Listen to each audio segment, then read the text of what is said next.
Good evening, everyone. Dr. Damon Adams here. Thanks for joining me and welcome to Making the Right Choices in Restorative Materials. Don't Follow the Herd, Part 1.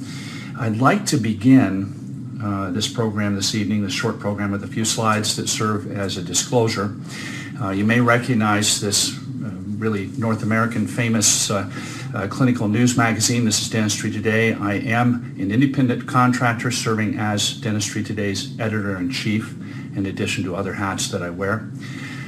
Mention of specific product names do not infer endorsement by either Dentistry Today or myself, and any opinions expressed are strictly not those of Dentistry Today. Any opinions I share are those personal and professional opinions that I hold. As a way of professional and financial disclosures, also I have no paid or unpaid consulting or financial relationships with any of the manufacturers or products you may see in this lecture or in any articles I write, unless I specifically note them. In this case, I would like to thank Eva Clark Vivident for sponsoring my honorarium to present this two-part series webinar. Something that's very important to me as part of my disclosure is I don't know everything. A wise man knows all, and a fool knows everything. And we learn from each other. It's so important in our profession, and I hold that very dear as a value as I teach. I'll provide information as accurately as possible, and I hope to give you some of the tools that you need to eventually reach your own conclusions.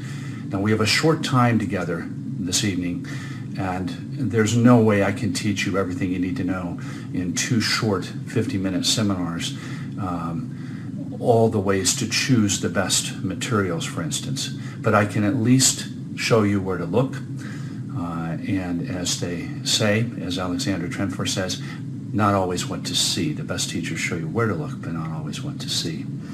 Learning objectives for this two-part webinar include identifying key trends in the use of all ceramics, reviewing all ceramic selection and treatment planning principles, discussing monolithic zirconia restorations. Are there future challenges, and what are the solutions? Evaluate prep, build-up, and other considerations briefly for modern lab-fabricated restorations. So what's trending? Well, we pretty much know this is, in the U.S. by observing dental laboratories that we've seen metal-based units drop from 83 to 40% of the total, and metal-free units have increased 17% to 60% of the total.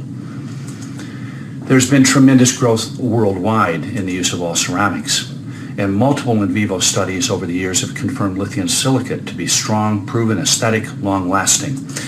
The vast majority of the published leaders, and I'm giving you a bit of a perspective as editor-in-chief of Dentistry Today, I work with a lot of authors, and we publish a lot of articles, and I can tell you that their go-to all ceramic to this day, present day, is lithium disilicate, using zirconia selectively in the posterior teeth only.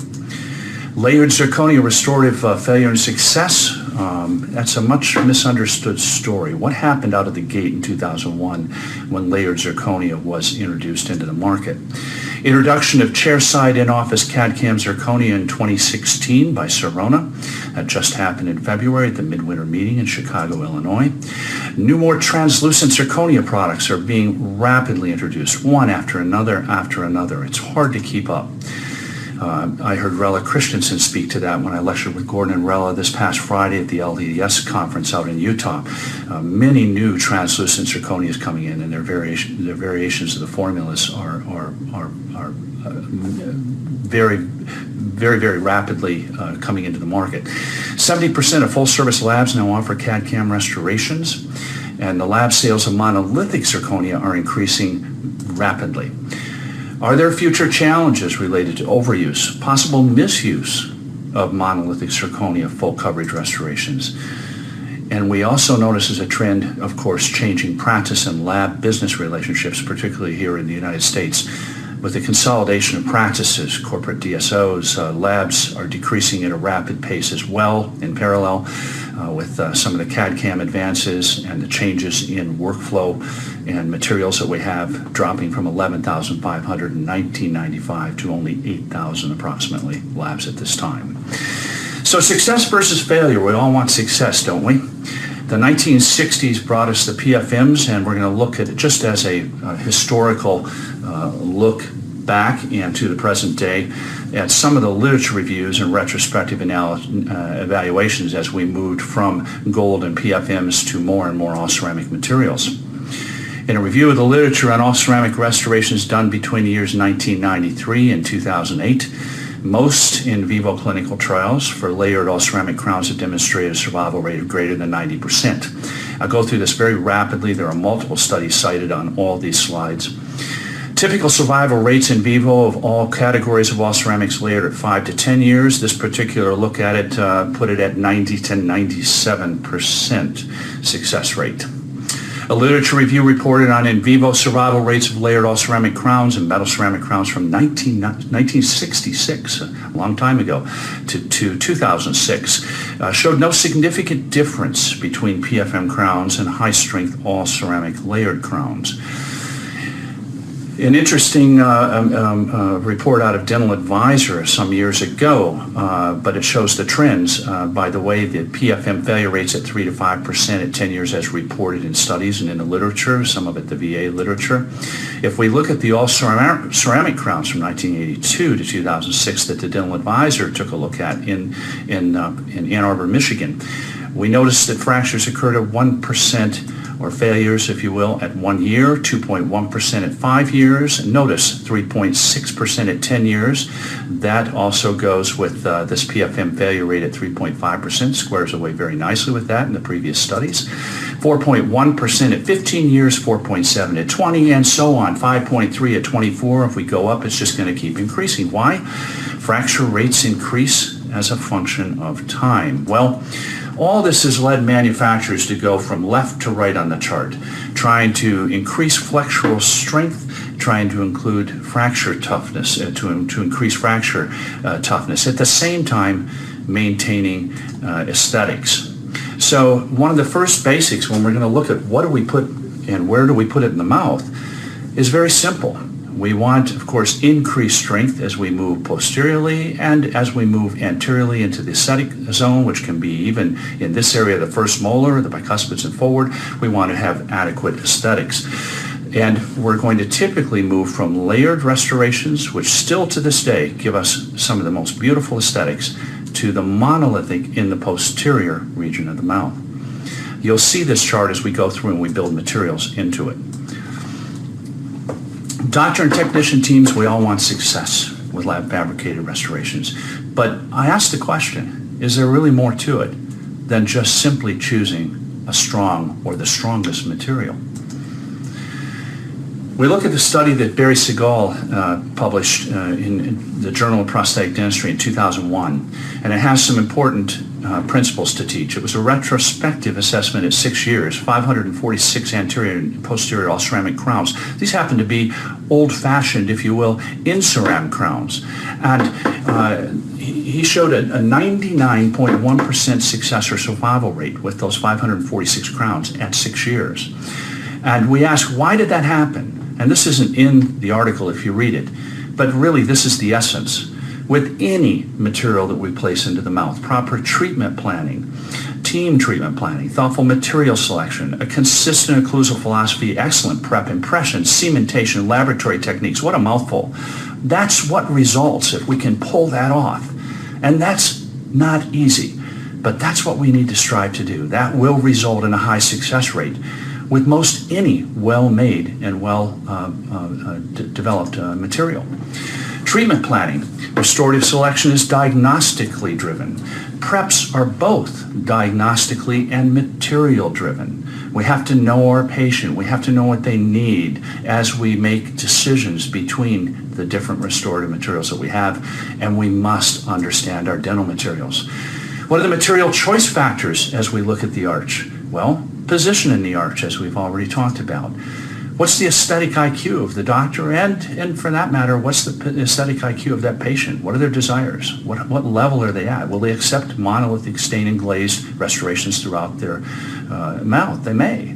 And yet others are going to know what halos are on teeth and want characterization. Occlusion, is it stable or is it dynamic, in other words, diseased, maybe not controlled with a bite splint or appropriate care. Those things all factor into those material choice factors. Do we understand what materials we use every day? In lecture, I often ask, do you know the name of the porcelain that's used over your PFM crowns? Do you know if it's fine grain aluminous porcelain, if it's fluorapatite porcelain, if it's low fusing, high fusing? Why did your laboratory choose it for you? What's the wear against the opposing? We need to know our dental materials. I was asked to do a presentation at the Lab Summit recently in Chicago, and it was headed up by Dr. Gordon Christensen, and I presented about a 40-minute presentation based on a technician survey that I developed, 12 questions, and the thanks went out to all the laboratories where they were given, these surveys were given to bench technicians. And the bench technicians have kind of an idea of how we're doing in the profession, how our knowledge is. It's not exact, but they get a feeling for what we know or what we don't know by working with us, even through those boxes and scripts.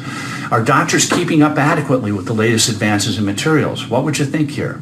Well, interestingly enough, at least a third, they felt, close to a third, are keeping up with the latest advances. That's their impression.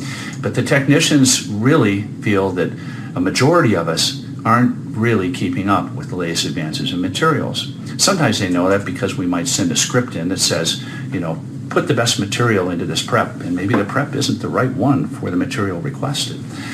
Well, one of the viewpoints I want to share with you is called The Brave New World of Digital Dentistry, and this was written by David Sager.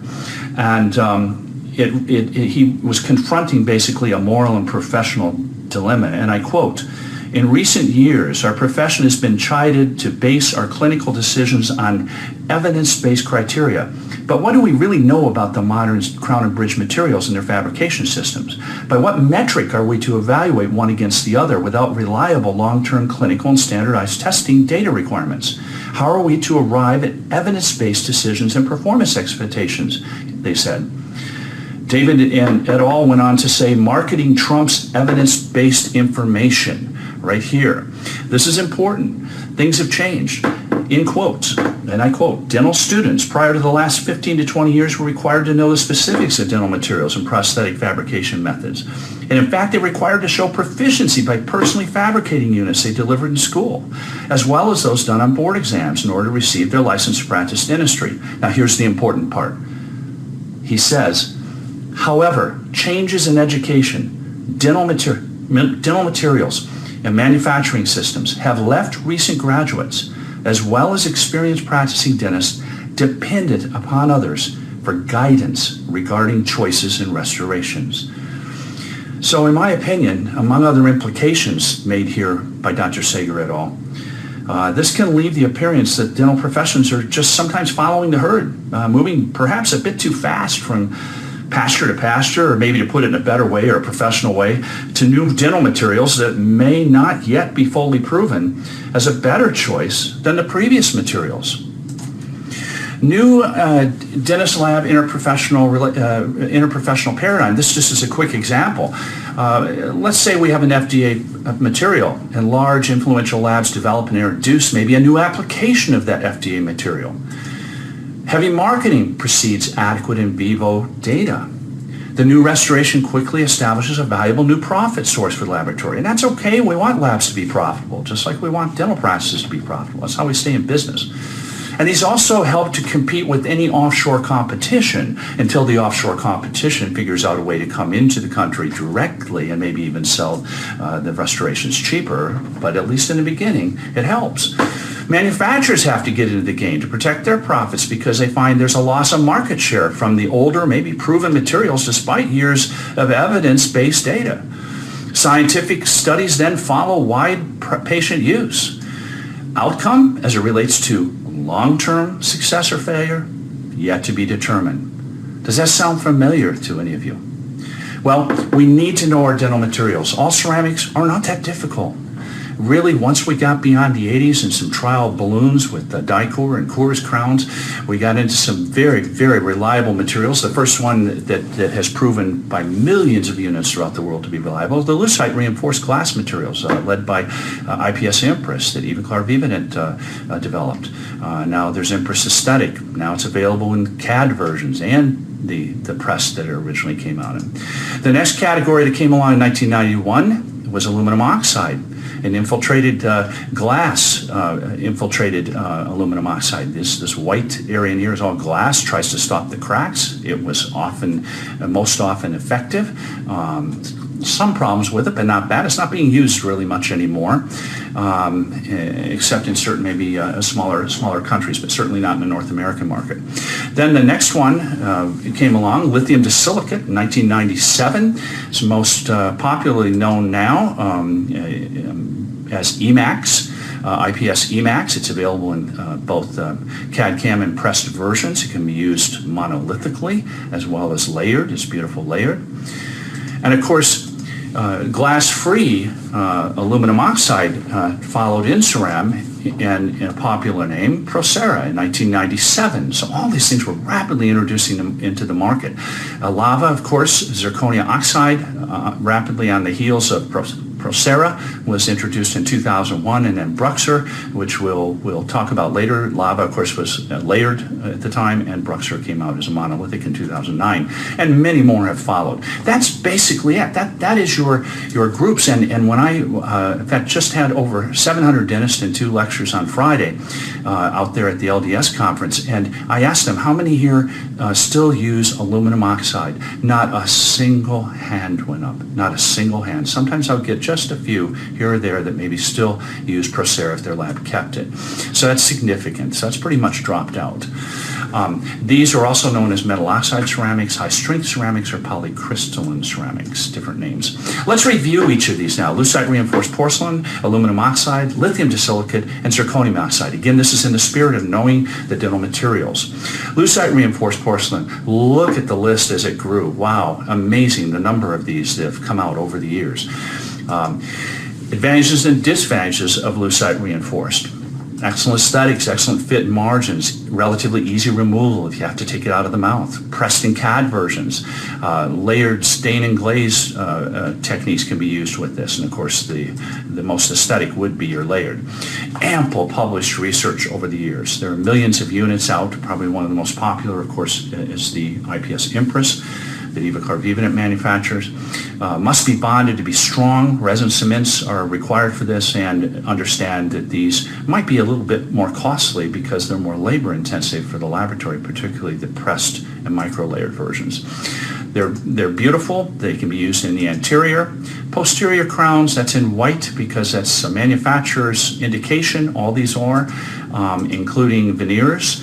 And posterior inlays and onlays, but these are in white because really we're probably better off to use a different material here today. Certainly inlays in all these indications often are best done with direct composites, but the 2 major indications yet, and a reason to still keep this on your smorgasbord, to keep it on the palette for use, anterior crowns and anterior veneers. Sometimes if there's only a crown here or there, not a case like this where all these have been done, but maybe every other crown or maybe just the 2 centrals. Sometimes that natural tooth structure really fits this material better than anything else, and it might be the best indication for that lucite reinforced crown. So don't let go of this. It's still a great material, very proven. As we put it into the mouth, again, we're going layered to monolithic as we go back, strength increased, aesthetics going towards the anterior to increase.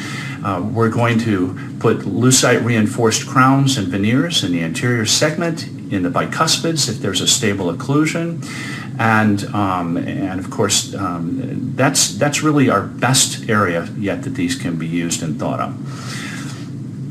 Cementation and bonding, only dual cured, light cured resin cements, the light cured for veneers, and of course the dual cured for crowns.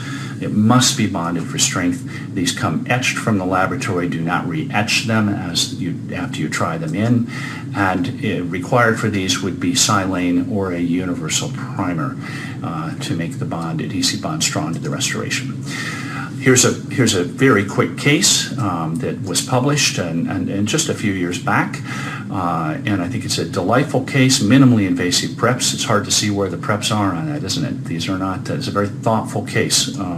Not all done in 360-degree crown preps. A lot of natural tooth structure saved. This is the lab view, and a beautiful cut back and layer technique, and an excellent example of IPS Impress. Look at the characterization in these laminates. Look at the developmental lobes, the halo effect. There's characterization there, very natural looking. You wouldn't know if you saw this person that these were not real teeth. So again, as we leave the lucite reinforced category, don't take it off your palate.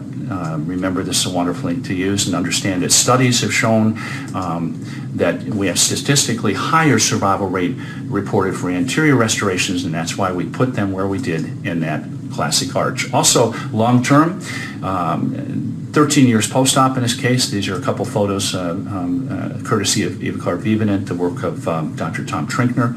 Look at this at 13 years and look at the gingiva around these at 13 years. That, to me, I almost see that before I see these beautiful crowns.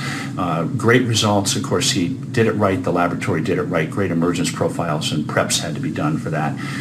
But that's what can happen with this material. It's a beautiful material. Next on the list, aluminum oxide.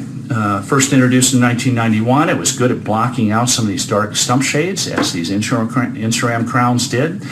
Could do it with just a 4/10 thick coping. Studies really showed that they did very well, very similar to PFMs. And remember that Barry Segal study that I showed you early from JPD, that of the 546 crowns with a 99.1% success rate. In the hands of some clinicians, it was even higher than we see here.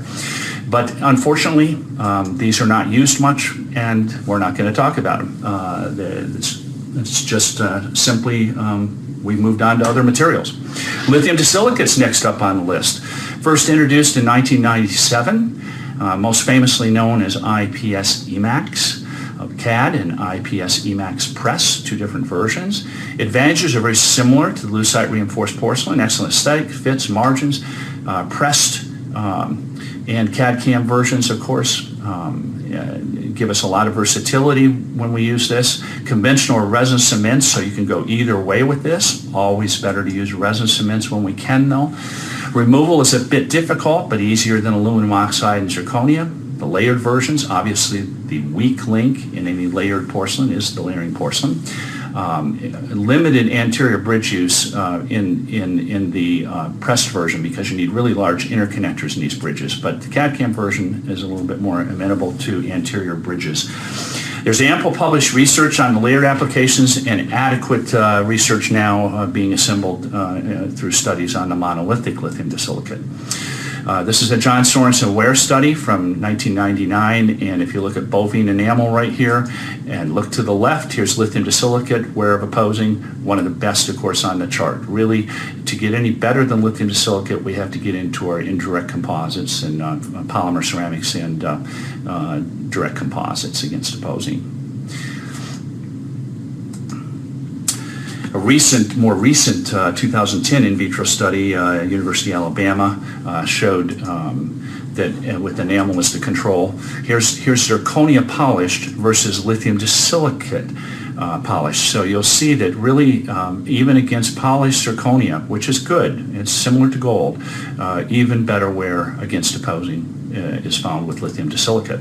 Indications: anterior and posterior crowns, veneers.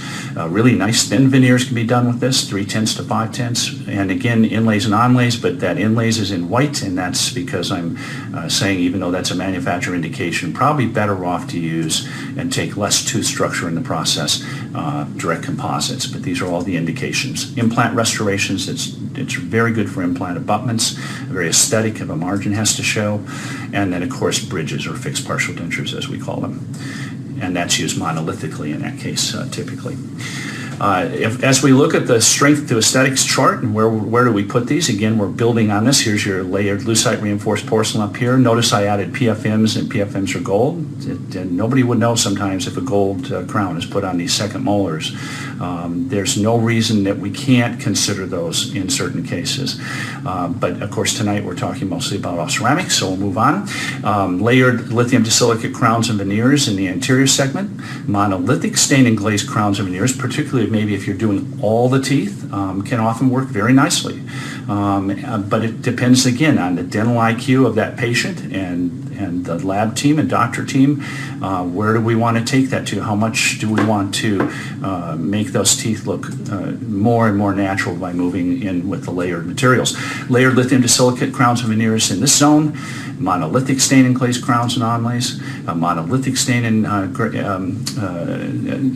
glazed lithium disilicate crowns and onlays here, and also in the second molar. So we can take this material all the way back, and we'll talk in the next seminar about the reduction requirements for these different materials.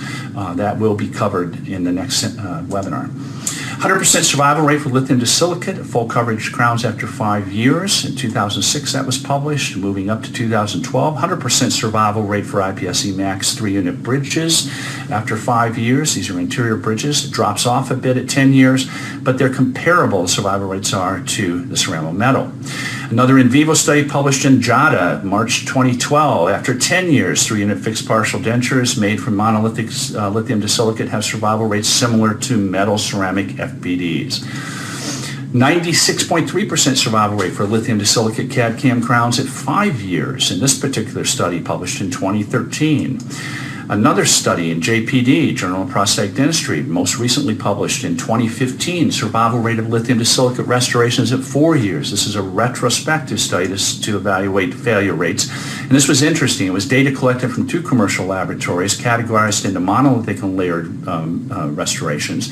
And it was further classified into the different types of restorations. And look at the numbers here. 21,340 restorations evaluated, 15,802 monolithic, and 5,538 layered restorations. So a lot of numbers. That gives us some good looks at this. So this monolithic lithium disilicate full coverage, just a 0.91% failure rate. Layered at 1.83%. Again, the weak link is a layering portion. We'd expect that to be a bit higher, but still good. Monolithic fixed partial dentures at 4.5, monolithic veneers at 1.3, micro-layered 1.53, and monolithic inlays and onlays at 1% failure rate. So overall, very good results. I'd love to have all of you go to dentistrytoday.com, read the digital edition, look up Dr. Ken Malamet's article from November 2015 called Reflections on Modern Dental Ceramics. Ken is a private practitioner who also teaches at Tufts out of Boston. He said some profound things in here, and if you look at this, unfortunately there is a significant amount of advertising intended to influence the choice dentists make in treating their patients that is most often not science-based nor based upon long-term clinical experience. So he, in this discussion, presented an update including concerns related to popular dental ceramic materials. I hope you'll check it out. It's an excellent viewpoint, very appropriate today, just as when it was written by Dr. Malamet. He shared some information that I think is very important from his own practice. Look at this, Dicors, Insurams, and interesting. He kept track of all his restorations going forward. And he says, you know, one needs a large group because the time to failure is variable, often long. One needs to detect small differences. When you are analyzing events that occur uncommonly, one needs to allow for sufficient time for differences between groups to manifest themselves. Well, that's his philosophy behind collecting this data. Look at 10 years at lithium disilicate. Just a 0.26% failure rate in his hands. That is incredible, and I think really speaks well for lithium disilicate as a material. What's trending? Well, worldwide, lithium disilicate is still probably the most used and proven all ceramic, as I mentioned, our leaders in continuing education, the authors I deal with. It's hard not to find a case that uses lithium disilicate. Use of pressed lithium disilicate is decreasing.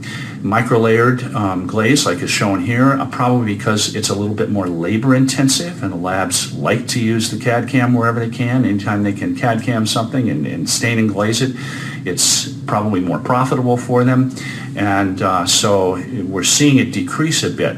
I'm going to give you a few case examples very quickly without detail, but here's an example where a pressed lithium disilicate restoration is used. Endo was done. Post wasn't indicated here because there's enough tooth structure available to achieve a adequate circumferential ferrule. So simply a core was placed, a light cured. Ex bacilla retraction paste, one of the two could be used here. Also could use a nice diode laser application here to trough this, to prepare it without chemicals or paste. But in this particular case, they used the retraction paste. And there's the end result. And a very nice case that was done by my friend Dr. Aaron Nazarian out of my own home state here in Michigan.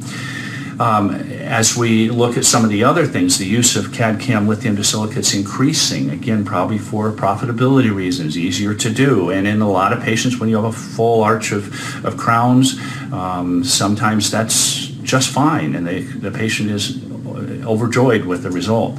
Others, you may have to do the microlayering and a little bit more labor-intensive lab fabrication. Here's the monolithic CAD-CAM lithium disilicate case pre-op. A lot of wear, attrition on the teeth.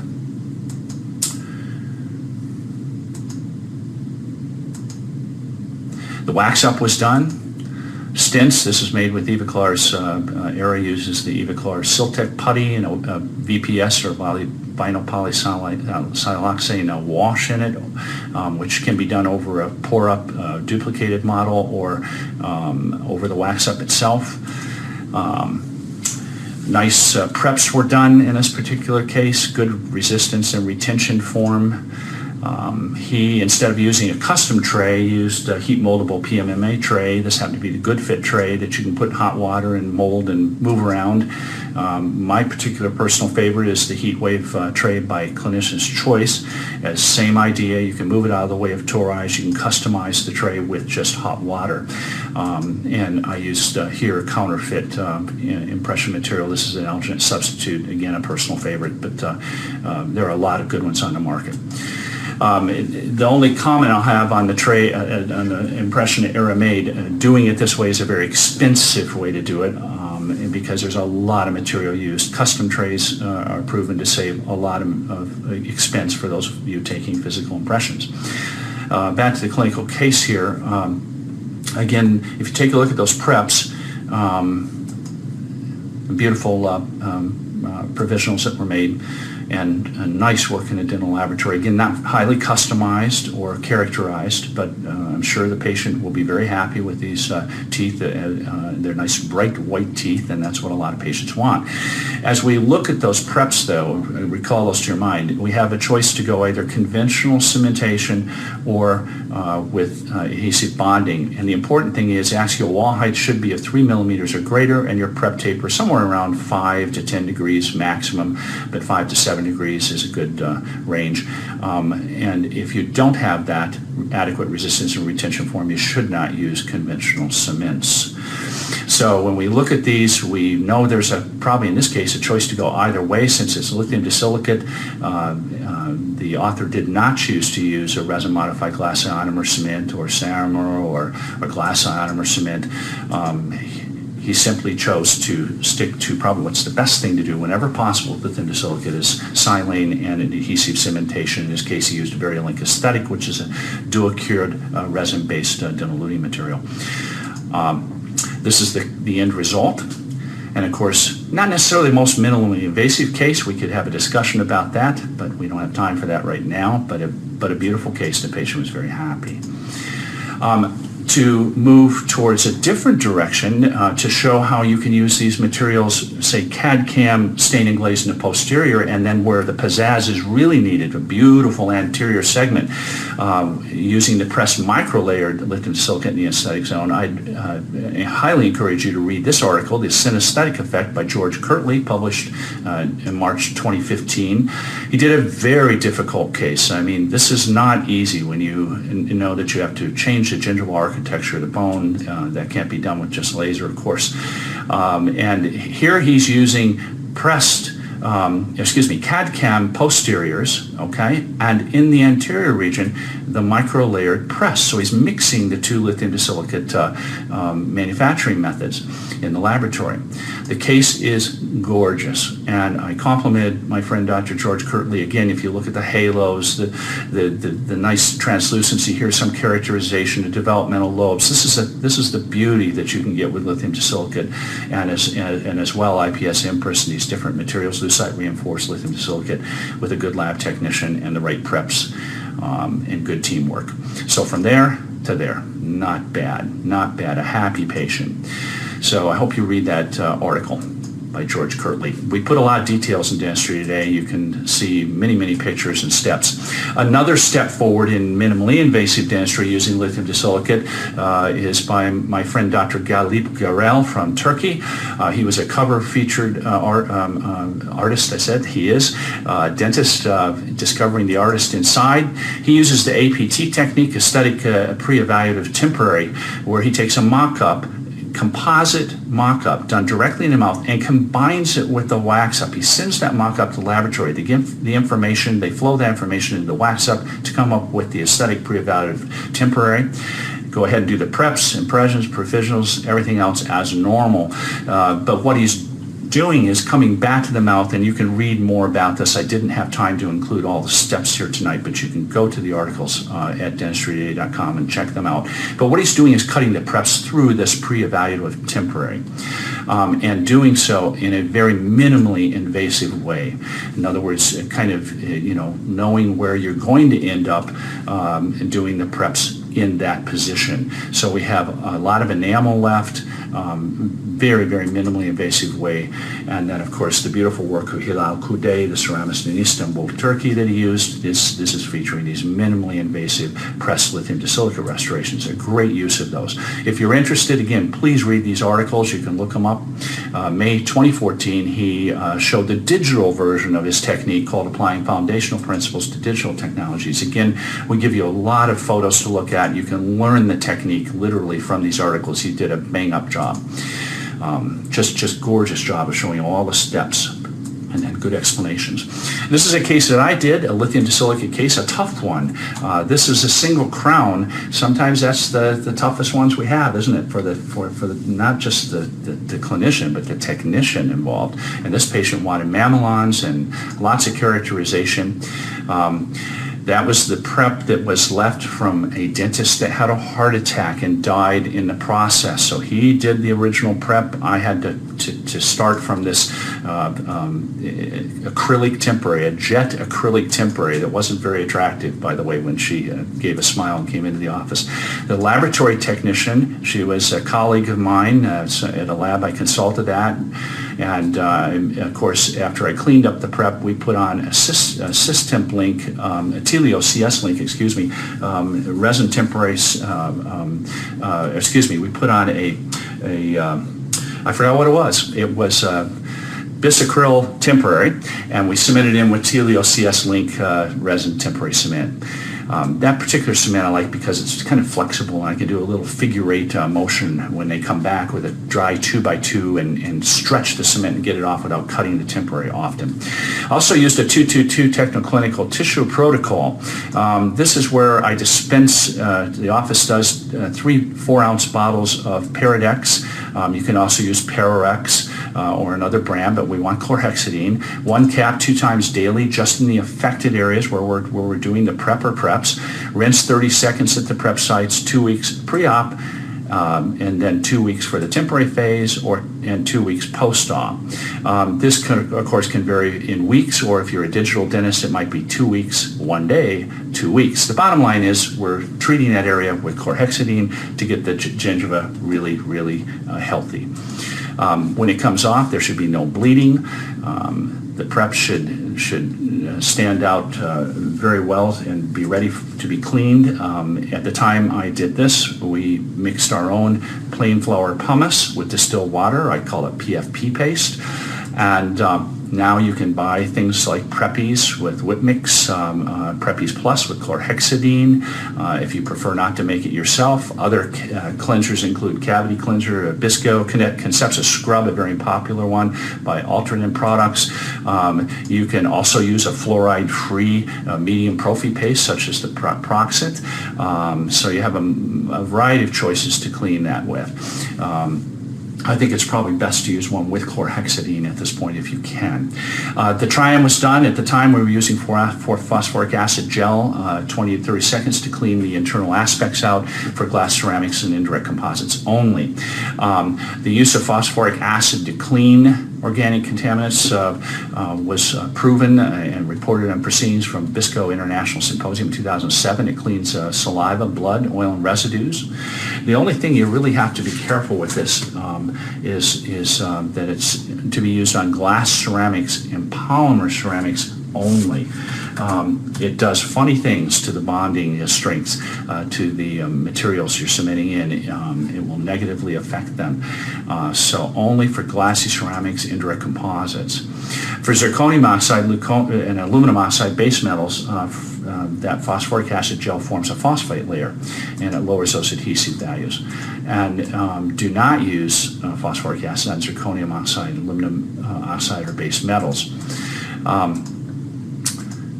Also, we used to have to ask for ethanol to clean out those particular materials if we had Procera or zirconia, and it got a bit confusing. And something that was developed by Ivoclar Vivadent is a universal cleaning paste. It's the only kind of paste like it that I'm aware of on the market.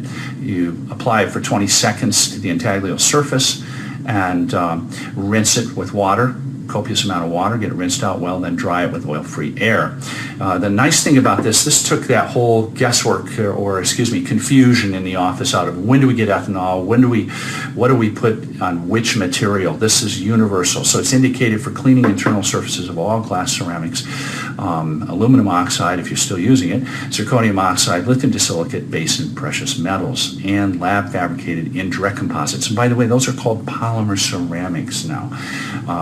Their examples would be Lava Ultimate, Enamic.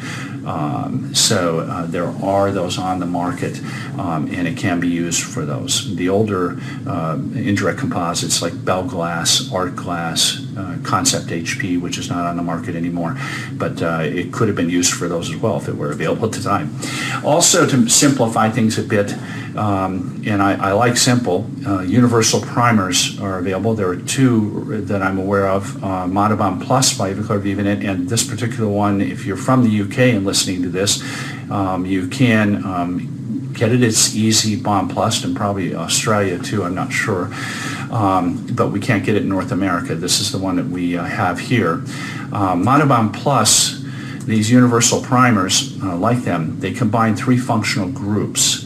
And they have a silane methacrylate group for glassy ceramics like IPS Impress and lithium disilicate or feldspathic porcelains. They have a phosphoric acid group for aluminum oxide, zirconium oxide, and base metals. And then they have a cyclic sulfide group for your noble metals. So it can be used on anything, and that makes it nice. That, along with the Ivoclar, is the berries in the practice, because things don't get so confused. Silane was applied to, we're back to this case, the single unit for my technician friend.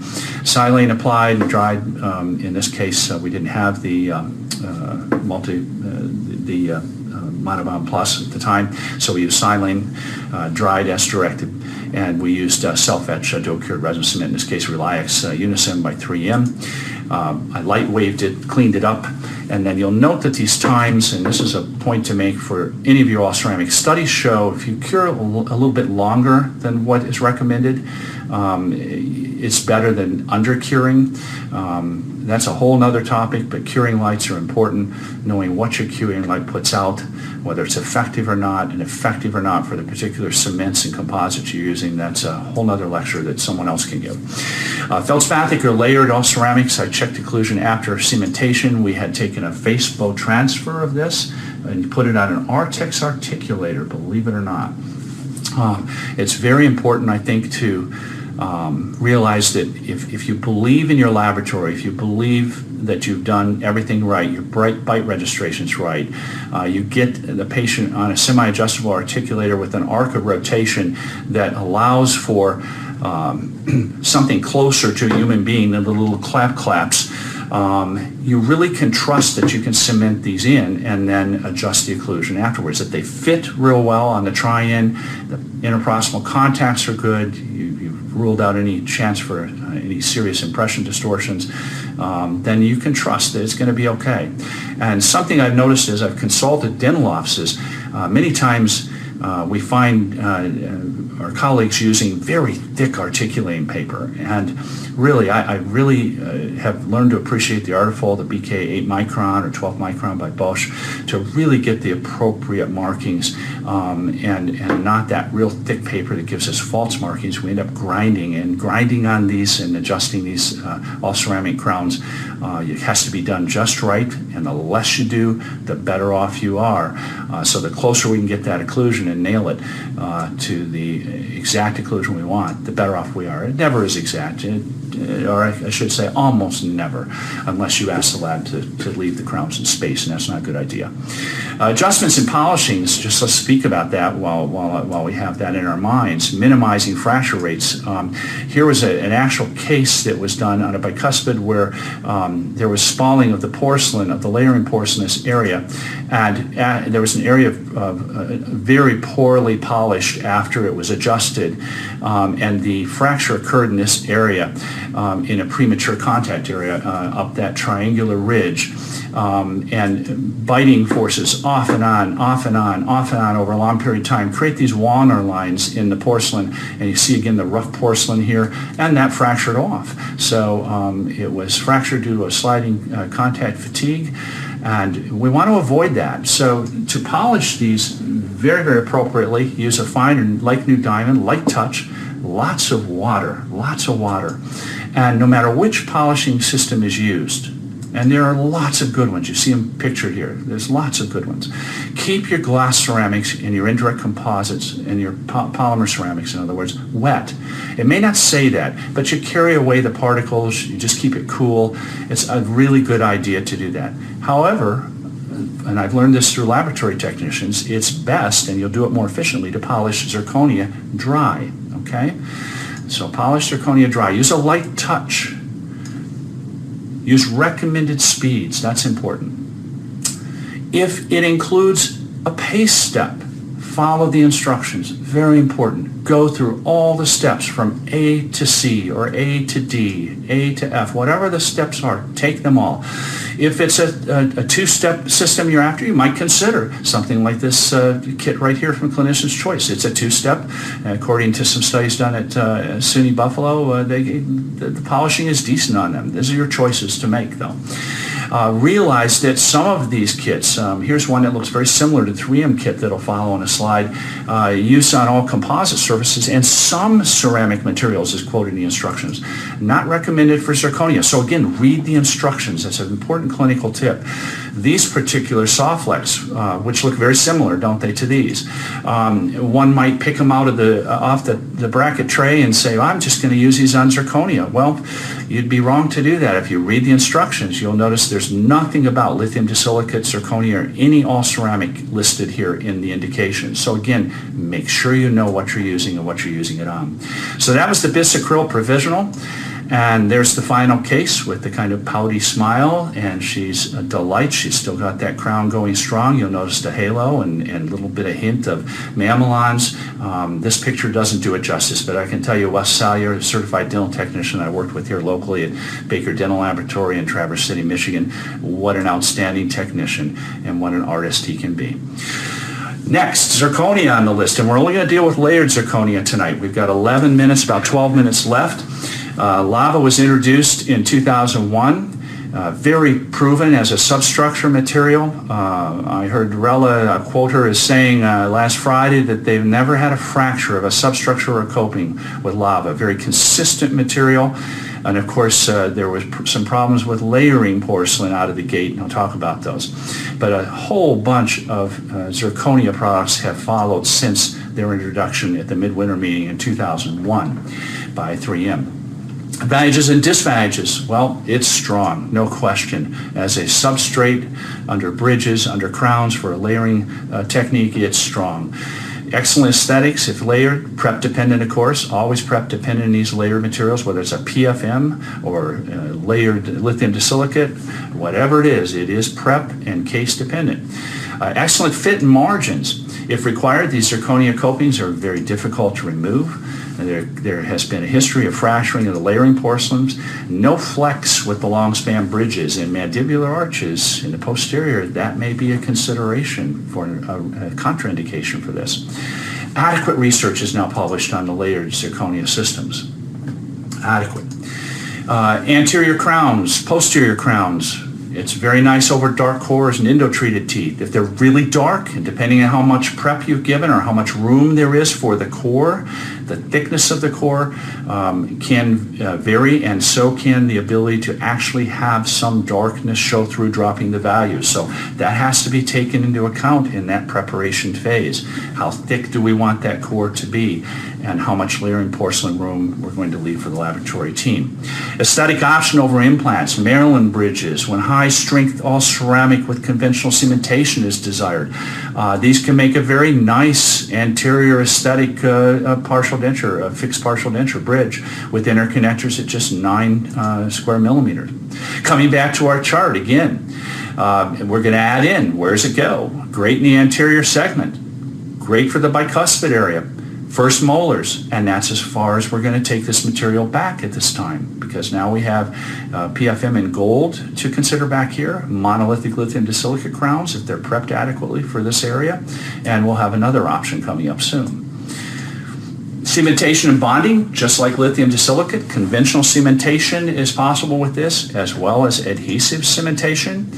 A newer cement on the market, by the way, that fits into this conventional cementation. In some ways it's not conventional, but it's taking glass ionomer, and instead of the resin modified glass ionomer, it's taking and adding calcium aluminate to it, and so it's a glass ionomer calcium aluminate cement called Ceramer.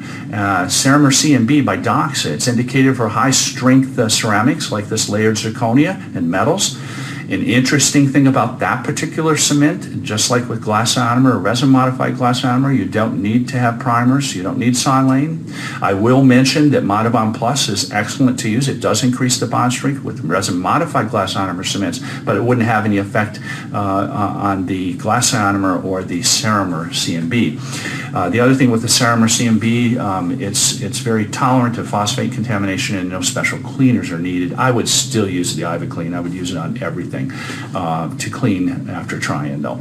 So anyway, it's an option under that category. And then of course our resin cements, dual cured or self-cured, are excellent under the layered zirconia.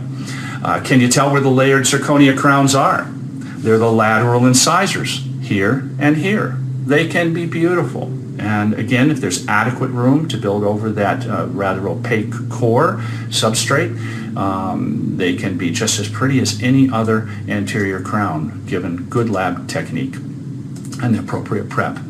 Here's a crown that needs to be done here. There was an indirect composite long-term provisional place. That's at 2 years right there after that was placed.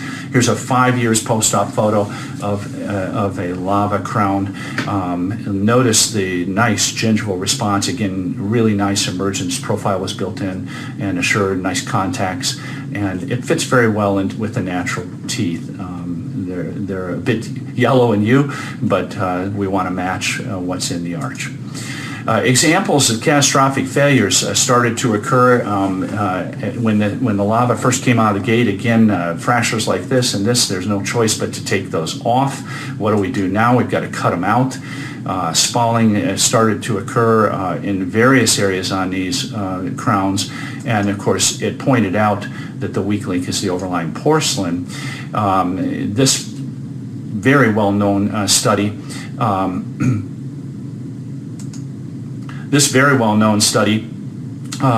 by Van Thompson et al. At New York University showed 90% failure rate at 100,000 cycles with ZR layered. And with lithium disilicate monolithic crowns, they really shined in this study. No fractures at 1 million cycles. So many studies started coming out. We started to see this in the labs and in the clinicians' hands. And veneer chipping rates were kind of off the charts for a while. And it was related to this veneering porcelain. Many of the crowns and bridges both suffered from veneering porcelain fractures and decementation, and the weak link was this porcelain that overlied it. With regard to the layering porcelain, you've got to have support, as Gordon Christensen shows. The original designs were something like this, and then they started to support it better. So it really, really helped. Here you can see the design is not good. There's a lot of space out in here, and by the way, preparation was done on these two teeth adjacent to it, opening it up even further to problems. But that's going to be a problem. We need beefy support, just like under PFMs, supporting that porcelain, and then these do well. The same thing if we're going to do a zirconia framework for a PF, just like a PFM bridge. We want all the support built in, just like we learned with PFM bridges. When we do that, we have success. So failures can be disparities between CTE and layering porcelains, inherent low strengths of layering porcelains, core design, sliding contact fatigue, underfiring in the lab, contamination of the core handling in the lab oven, and bond strengths affected by the sintering process. That can be some of the problems that they found in peer-reviewed studies with these layered products. So what's the perception amongst GPs in the trenches? Well, with layered zirconia, not so hot, but really take heart. Here's a study that was 2,635 molar and premolar crowns followed for 5 years. A good number of them porcelain fused to zirconia. It was done by Chish and Marcus Blatz. And within the time interval study, look at this. PFZR crowns inserted on posterior teeth are equal to PFM crowns. Another long-term retrospective dental laboratory survey, a frequency of 10,999 tooth-supported lava ZR crowns. It was checking the remake frequency of that, only 0.88% remake rate after final cementation. So after that layering crisis and we got things supported, things got much better, and these layered crowns show high reliability. To conclude this layered zirconia section, we'll deal with monolithic next time. If you're considering using layered zirconia, check for reduced interocclusal VDO, vertical dimension of occlusion. Is there a deep overbite? Guidance issues? Do you have the proper interconnector dimensions if you're doing bridges? Perial problems with mobility, severe bruxism, clinching, or other parafunctional activity. Of course, that can damage anything we put in the mouth. Well, that wraps it up for tonight. Coming in part 2, monolithic zirconium oxide, trends, indications, and future challenges.